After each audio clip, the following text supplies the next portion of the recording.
Alors, exercice 30, on vous demande de déterminer des primitives de certaines fonctions sur R. Alors, on va faire seulement le petit c et le petit d, hein.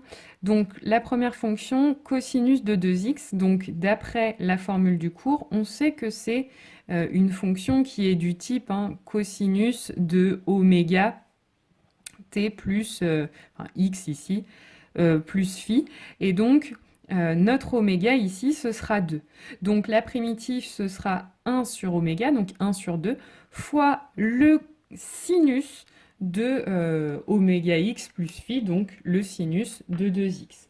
Donc ça, c'est pour la première fonction. Et ensuite, deuxième fonction, vous avez sinus de 3x plus 4, donc même principe. On va chercher le oméga qui est ici 3. Donc notre primitive, ce sera 1 sur oméga, donc 1 tiers. Et puis ensuite, je prends la primitive du sinus qui est moins cosinus de 3x plus 4. Donc voilà pour les primitives. Ensuite, exercice 34. Donc pareil, je ne vous demandais pas tout, je vous demandais juste le petit a. Il fallait calculer l'intégrale de 0 à pi sur 2 de sinus de 2t dt. Donc première étape, quand on veut calculer une intégrale, on cherche une primitive de notre fonction. Donc là, même principe. On cherche le oméga. Le oméga ici, c'est 2. Donc la primitive, ce sera 1 sur oméga, donc 1 demi. Et la primitive du sinus, c'est moins cosinus, donc ça va nous donner comme primitive moins 1 demi de cosinus de 2t, de 0 à pi sur 2. Et ensuite, je remplace t d'abord par pi sur 2, donc moins 1 demi cosinus de 2 pi sur 2, moins, donc plus, 1 demi de cosinus de 2 fois 0. Maintenant, je calcule les deux cosinus. Donc là, en fait, 2 pi sur 2, si je simplifie, ça fait seulement pi. Donc cosinus de pi, c'est moins 1. Et cosinus de 2 fois 0, donc cosinus de 0, c'est 1. Donc on obtient moins 1 demi fois moins 1, 1 demi, plus 1 demi fois 1, 1 demi. Donc 1 demi plus 1 demi, 1. L'exercice 38. Alors, on vous donne deux intégrales, i et j. On vous demande de calculer, dans un premier temps, i de x plus j de x.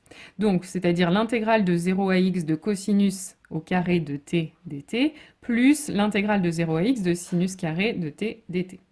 Donc l'idée là, quand vous avez une somme à calculer, vous rassemblez ça sous une seule intégrale. Et là, c'est d'autant plus intéressant que on sait depuis la première que cosinus au carré de t plus sinus au carré de t, ça fait 1. Donc là, en fait, vous vous ramenez juste à calculer l'intégrale de 0 à x de 1. Donc on cherche une primitive de 1, c'est t. Et je remplace d'abord t par x, et je soustrais en remplaçant t par 0. Donc finalement, ça nous donne x moins 0, donc x. Ensuite, pour i de x moins j de x, c'est le même principe. On écrit nos deux intégrales et on la rassemble sous une seule intégrale. Là, c'est un petit peu plus difficile si vous ne vous rappelez plus de cette formule, vous l'avez vu, mais cosinus carré de t moins sinus carré de t, c'est cosinus de 2t, c'est égal à cosinus de 2t. Voilà, donc ça c'est une formule que vous avez vue aussi, normalement. Et ensuite, on cherche une primitive de cosinus de 2t. On l'a déjà fait dans le tout premier exercice. C'est 1 demi de sinus de 2t. Le oméga, 1 sur oméga, 1 sur 2. Et la primitive de cosinus, c'est sinus. Donc voilà notre primitive. Et ensuite, on remplace t par x. Donc ça nous fait 1 demi de sinus de 2x, moins, et on remplace t par 0. Donc 1 demi de sinus de 2 fois 0. Sinus de 2 fois 0, donc sinus de 0, on sait que ça fait 0. Donc 1 demi fois sinus de 0, tout ça, ça fait 0. Il me reste finalement que la première partie. Et ensuite, question 2, on vous demande en déduire i de x et j de x. Alors là, je vais me servir des deux égalités que je viens d'obtenir. Donc les deux égalités que je viens d'obtenir, si je les additionne, je vais obtenir à gauche i plus j plus i moins j, ça va me faire 2i. Et puis si j'additionne les membres de droite, le premier i plus j, on avait trouvé x, le deuxième, on avait trouvé 1 demi de sinus de 2x. Donc ça me fait 2i est égal à x plus 1 demi sinus de 2x. Donc en divisant par 2, j'obtiens i de x est égal à x sur 2 plus 1 quart de sinus de 2x. Et maintenant, en faisant la même chose, mais cette fois-ci en soustrayant, je vais faire donc i plus j moins i moins j, et je vais obtenir à gauche 2j. Et puis à droite, je vais obtenir x moins 1 demi de sinus de 2x. Et finalement, même chose, en divisant par 2, j'obtiens j égale x sur 2 moins 1 quart de sinus de 2x. Alors, on termine avec l'objectif bac. Donc, dans un premier temps, on vous donnait donc une fonction qui était exponentielle de moins x cosinus 4x. Et on vous demandait de montrer qu'elle était comprise entre moins exponentielle de moins x et exponentielle de moins x, pour tout réel x. Donc, pour tout x réel, alors en fait, on ne pouvait même pas prendre tous les réels puisque la fonction f sur le papier, elle est définie que sur 0 plus l'infini. Donc on va plutôt prendre sur 0 plus l'infini, même si en fait c'est vrai sur R tout entier. Alors, la première chose, vous avez une fonction qui contient un cosinus, donc c'est toujours le même principe, on commence par encadrer le cosinus entre moins 1 et 1. Et pour réobtenir la fonction f, il suffit de multiplier par exponentielle moins x. Exponentielle moins x qui est un nombre positif, donc pas de problème pour nos inégalités, elles restent dans le même sens. Et donc moins 1 fois exponentielle de moins x, moins exponentielle de moins x, et 1 fois exponentielle de moins x, exponentielle de x. Donc, on vous demande ensuite une interprétation graphique. Qu'est-ce que ça veut dire? La courbe de f, on vous l'a appelée dans l'énoncé gamma. Donc, ça veut dire que la courbe gamma est comprise entre la courbe de exponentielle de moins x qu'on vous a noté, donc cette fonction-là, on a noté sa courbe C. Donc, elle est comprise entre la courbe C et puis la courbe de moins exponentielle moins x. Et en fait, comment est-ce qu'elle va être, cette courbe? Ça va être la symétrie de la courbe C par rapport à l'axe des abscisses. Donc, entre la courbe de C et son symétrique par rapport à l'axe des abscisses.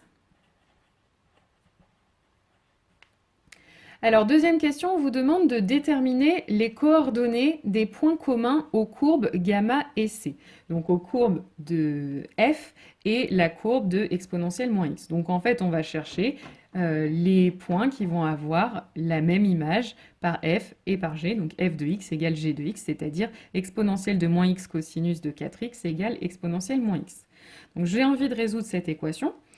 Donc la première chose qu'on peut faire ici, c'est de simplifier par exponentielle moins x. Alors en principe, on n'a pas le droit de simplifier par des expressions qui contiennent du x, dans la mesure où là, on va simplifier en divisant. Et normalement, on ne sait pas si les expressions en x s'annulent ou pas, et on risque de diviser par 0.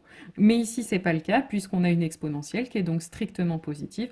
On peut simplifier, diviser par exponentielle de moins x des deux côtés.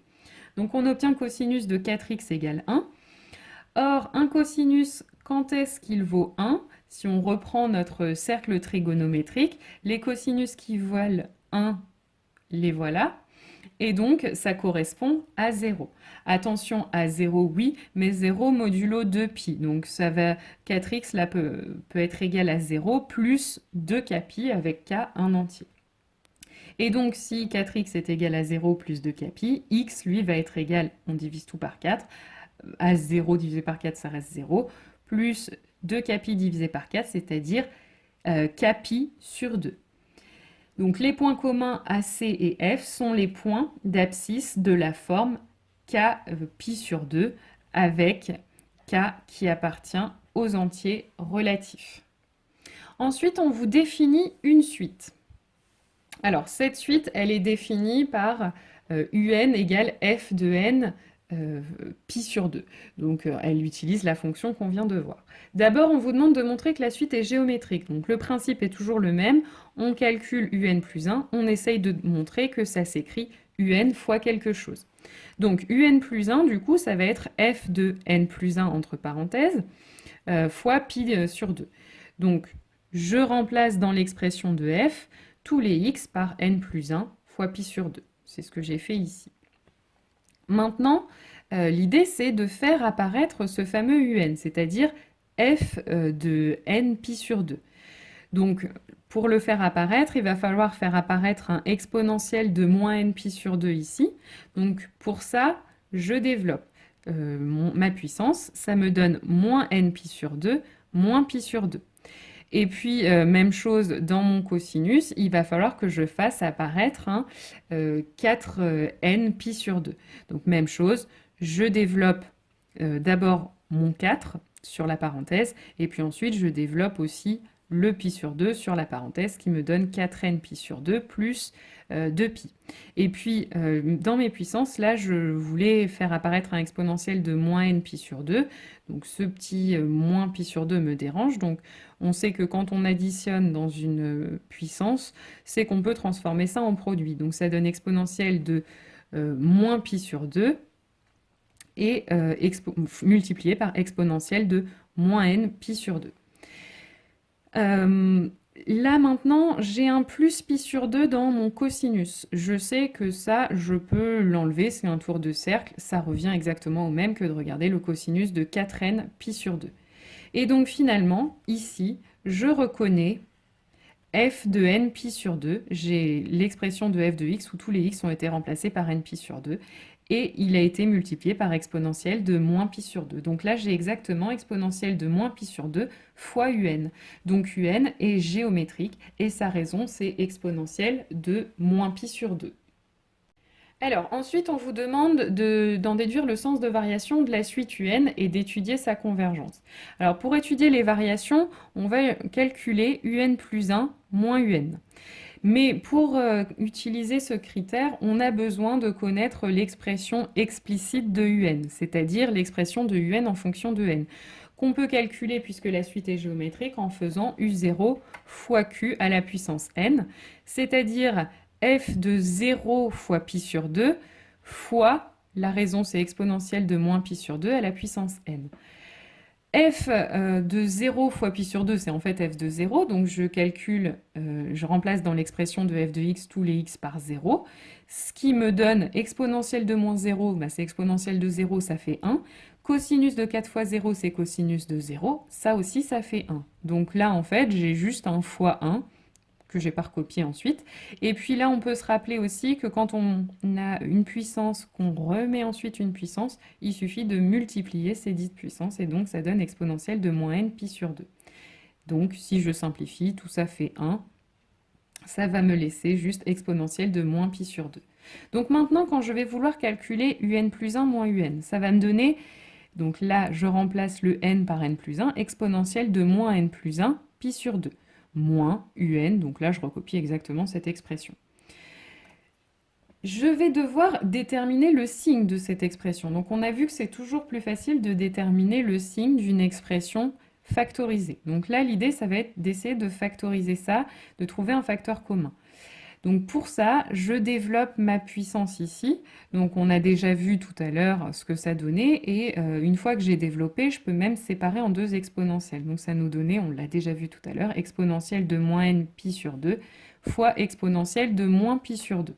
Et donc là, mon facteur commun apparaît. Il est là. Exponentielle de moins n pi sur 2. Donc je factorise. Là, il va me rester exponentielle de moins pi sur 2. Là, il ne me reste plus rien, donc il reste 1. Ça, c'est une exponentielle. On sait que c'est strictement positif. Et puis là, on a une exponentielle d'un nombre négatif. Les exponentielles négatives, on sait qu'elles sont plus petites que 1. Donc j'ai une quantité plus petite que 1 et je lui soustrais 1. Ça donne une quantité donc négative. J'ai donc un nombre positif fois un nombre négatif. L'ensemble est négatif et donc un est décroissante. Maintenant, on vous demande aussi de déterminer la limite. Donc la limite de un, je vous rappelle que un, on l'a pu l'écrire exponentielle de moins n pi sur 2. Donc là, si je fais le chemin un petit peu inverse de ce qu'on a fait tout à l'heure, je peux le réécrire exponentielle de moins pi sur 2 à la puissance n. Et donc j'ai une suite du type q à la puissance n, avec q qui est exponentielle de moins pi sur 2, qui est, on vient de le dire, plus petit que 1. Et puis j'ai une exponentielle, donc évidemment c'est positif, donc c'est plus grand que moins 1. Donc la limite, ce sera 0. Donc la limite de un, c'est 0. Ensuite, on vous demande de montrer que pour tout réel x appartenant à 0 plus l'infini, f' de x est donné par moins exponentielle de moins x cosinus de 4x plus 4 sinus de 4x. Donc on vous demande de dériver. Alors attention, votre fonction f au départ est un produit, donc il faut utiliser la formule u'v plus uv'. Donc u, ce sera exponentielle moins x, donc sa dérivée, c'est exponentielle moins x, et devant je rajoute la dérivée de la puissance, donc moins 1, donc ça revient à écrire moins exponentielle moins x, multiplié par v, donc qui est cosinus de 4x, plus u, donc exponentielle de moins x, fois la dérivée de v, donc fois la dérivée de cosinus 4x. Donc on se rappelle, quand on veut dériver cosinus 4x, devant je mets le oméga, donc 4, et ensuite, je dérive mon cosinus. La dérivée de cosinus, c'est moins sinus, d'où le moins qui est ici, sinus de 4x. Et puis, une fois que j'ai bien appliqué ma formule, je pense toujours, quand on a dérivé, à factoriser le plus possible. Donc là, le facteur commun, ce sera exponentielle de moins x. On peut même aller plus loin en attrapant le moins qui est là et le moins qui est là. Donc ça nous donne moins exponentielle moins x. Là, il va me rester juste cosinus 4x. Et puis là, il va me rester le 4 sinus 4x. Et on a obtenu exactement ce qui était demandé. Ensuite, on vous demande les courbes gamma et c ont-elles les mêmes tangentes t en chacun de leurs points communs? Alors, évidemment, comme on cherche les tangentes en des points communs, c'est clair que les tangentes vont passer par le même point. Pour savoir si c'est exactement la même tangente, il va juste falloir qu'on regarde leur coefficient directeur. Si elles ont le même coefficient directeur, c'est la même tangente. Donc les coefficients directeurs des tangentes, je vous rappelle que c'est le nombre dérivé en le point considéré. Donc nous, les points qu'on va considérer, c'est les points communs. On a déjà vu, c'est les points d'abscisse k pi sur 2. Donc je vais calculer f' de k pi sur 2 et g' de k pi sur 2. Donc là, je remplace dans l'expression que je viens d'obtenir tous les x par k pi sur 2. Donc là, ça me donne moins exponentielle de moins k pi sur 2 fois cosinus de 4k pi sur 2 plus 4 sinus 4k pi sur 2. Là, quand je simplifie 4 pi sur 2, en fait, ça fait 2 pi. Et même chose ici, ça va me donner 2k pi aussi. Or, cosinus de 2k pi, 2k pi, c'est quoi? En fait, ce sont les points qui vont se trouver ici. Donc le cosinus de 2k pi, ce sera 1. Et le sinus, ce sera 0, donc 4 fois 0. Donc finalement, cette parenthèse va donner 1. Il va seulement me rester moins exponentielle de moins k pi sur 2. Et ensuite, je dérive g. G, c'était exponentielle de moins x. Donc on a déjà dit que sa dérivée, c'est moins exponentielle de moins x. Donc g' de k pi sur 2, ce sera moins exponentielle de moins k pi sur 2. Donc effectivement, on trouve le même coefficient directeur à nos deux tangentes. Donc les courbes c et gamma ont les mêmes tangentes en chacun de leurs points communs. Ensuite, on vous demande de donner une valeur approchée à 10-1 près par excès du coefficient directeur de la droite t tangente à la courbe gamma au point d'abscisse pi sur 2. Donc, le coefficient directeur de la tangente, on vient de le dire, c'est f', et donc là, on veut la tangente au point d'abscisse pi sur 2, donc ce sera f' de pi sur 2. Donc, d'après ce qu'on vient de calculer, ce sera moins exponentielle de moins pi sur 2. En fait, il suffit dans la dernière formule, dans le 3b qu'on avait ici, on avait trouvé que f' de k pi sur 2, c'était moins exponentielle de moins k pi sur 2. Donc là, je veux juste pi sur 2, ça veut dire que k, je prends comme valeur 1. Et donc, ça va me donner ici moins exponentielle de moins 1 fois pi sur 2. Donc, moins exponentielle de moins pi sur 2. Et ça, si j'en calcule une valeur approchée par excès, c'est-à-dire en arrondissant au-dessus, je trouve moins 0,21. Et enfin, on vous demande de reproduire le graphique qu'on vous a donné ci-dessus. Donc, je l'ai reproduit à main levée. Donc, la courbe rouge donnait à peu près ça. On vous demandait ensuite d'y tracer t et C. Donc la courbe C, c'était celle de exponentielle de moins x. Donc en fait, il faut bien avoir l'idée qu'on avait dit que notre fonction f est comprise entre moins exponentielle de moins x et exponentielle de moins x, et que ces deux courbes avaient des points communs. Les points communs, tous les intervalles de pi sur 2 finalement. Donc finalement, ça va être la courbe qui va passer par tous les sommets en fait de la courbe. Là, ça va donner une courbe qui est à peu près comme ça. D'ailleurs, si on voulait tracer son symétrique, hein, elle serait, voilà, un petit peu comme ça. Là, c'est la symétrique de C, donc la courbe représentative de moins exponentielle moins x. Et puis ensuite, on vous demande aussi de tracer T. Donc là, il faut que vous vous placiez au point d'abscisse pi sur 2, donc qui est ici. Et vous savez que son coefficient directeur, c'est moins 0,21. Donc quand on avance d'une unité sur l'axe des abscisses, on descend de 0,21 carreaux sur l'axe des ordonnées.